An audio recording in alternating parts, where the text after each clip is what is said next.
Well, I'll say this about Rio. Rio looks really nice. Yeah, I think the whole reason this movie was made was so the crew could just travel to Rio to vacation down there, and from the looks of it, they had a really good time.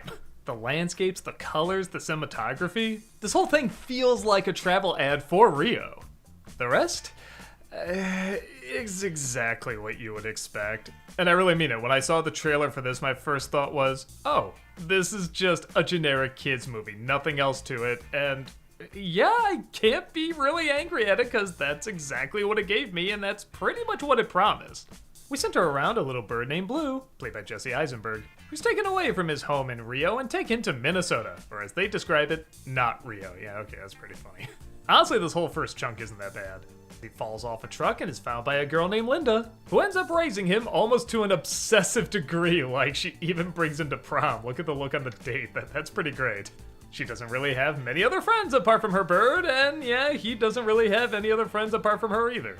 When a bird expert named Tulio discovers him, though, he says his species is on the verge of extinction and he needs to be brought to Rio in order to repopulate. Linda hesitantly agrees, and naturally, they meet up with all sorts of colorful characters. Jewel, played by Anne Hathaway, who doesn't like being there and takes every opportunity to escape. Rafael and Nico and Pedro, who are all wild and crazy birds that don't always know what they're talking about, but gosh darn it, have a heart of gold. An evil bird named Nigel, who's trying to take all the birds in that place and sell them off to bird smugglers. Is that a thing? I guess it's a thing. So our two heroes have to figure out how to get back home, get themselves unchained from each other, teach Blue how to fly, and maybe, just maybe, fall in love. Okay, so if none of that stood out to you in the least, this isn't the film for you. And again, to its credit, I don't think it's meant to be for you. I think it's meant for little kids. The humor in this movie is not awful. I can't think of any jokes where they delivered it and I said, oh my god, that's painful. It's just standard. The story is standard, the characters are standard, the dilemmas are standard. How many other movies have you seen this setup, these characters, even these designs in?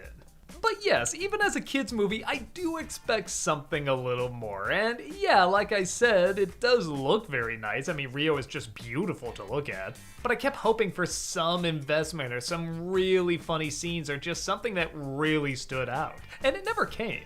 I'm not gonna lie, I just got done seeing this movie and I'm already struggling to remember it. How did this movie get a sequel? How did anyone even remember they just saw it? But yes, if you have kids, it's very bouncy, very colorful, very pleasant to look at. There's songs, not that I remember how any of them went, but I don't remember being annoyed when they played. I remember one lyric from the villain's song of him saying, I'm like an abandoned school, I have no principle. I don't know. That's so forced it made me laugh. I remember one scene that really made me laugh. Blue gets captured and he says, ha, you think I came here alone? 3 unstoppable, super strong birds are on their way, and then the cage next to them, there are the 3 birds, and they say, did you hear that? 3 unstoppable, strong birds are on their way to save us. That got a good chuckle out of me.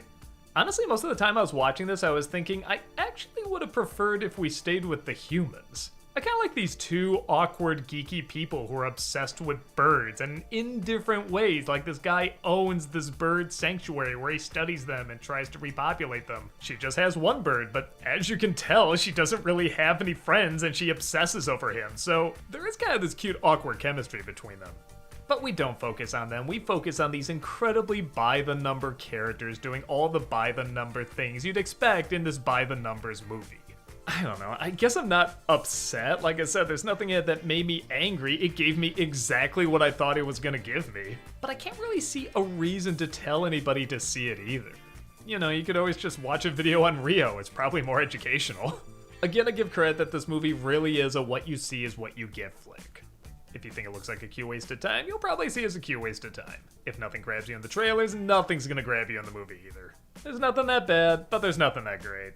Yeah, sorry I couldn't be more enthusiastic or angry or whatever you were expecting from this. It just kind of exists. But for a movie that exists, it exists. I don't know. Bye.